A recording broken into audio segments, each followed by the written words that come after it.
Wangke namale dunya chisine Baanun dandene numba chisine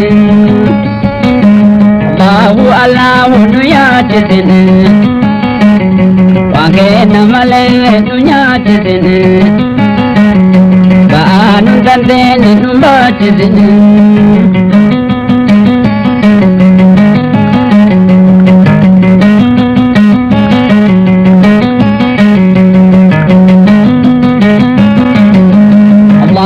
Allahu modum titede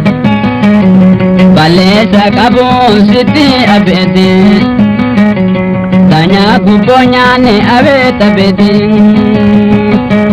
Allahu ya kan sharamne Kahi ezalen etokon tufane Duararami zite warwane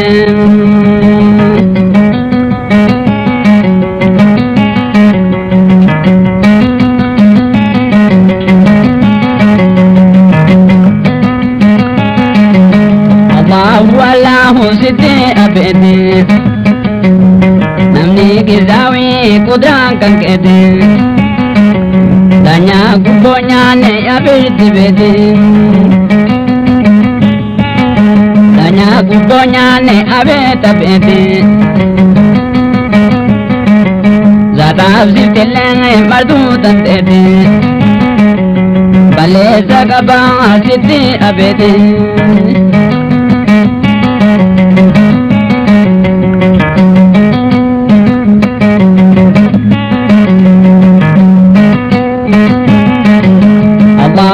Allahu Gafurur Rahim Wahidu Umi Rabbal Alamin Ya Hara wa Mubni Zal Alamin Allahu Baditu Yadi Siti Warwana Bi Muhammadin Ya kan Sharamne Modi Abadi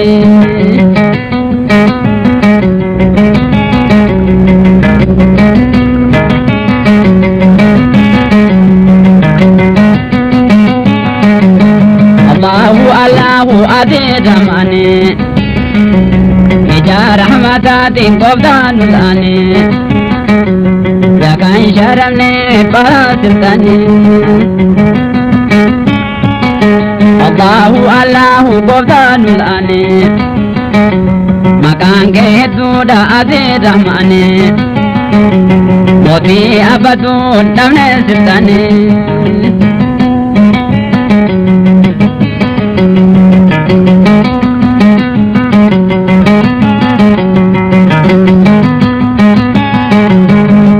شيء هالكون جدًا نهاية كبيرة رسول فأيوم كدن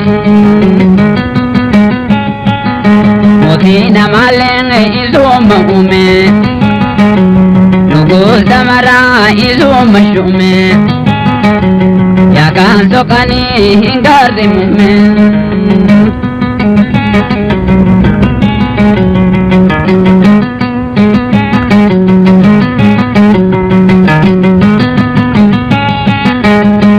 Wan kabu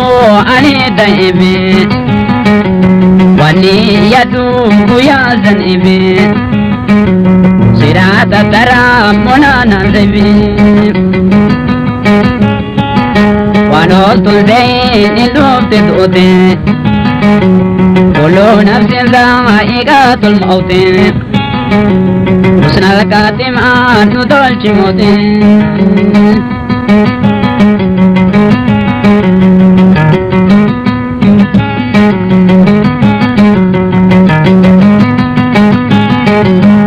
Allahu Yaachisinii Wangke namale Yaachisinii Baanun dandene numba chisinii Allahu Yaachisinii Baahin dandene numba chisinii Baahin dandene numba chisinii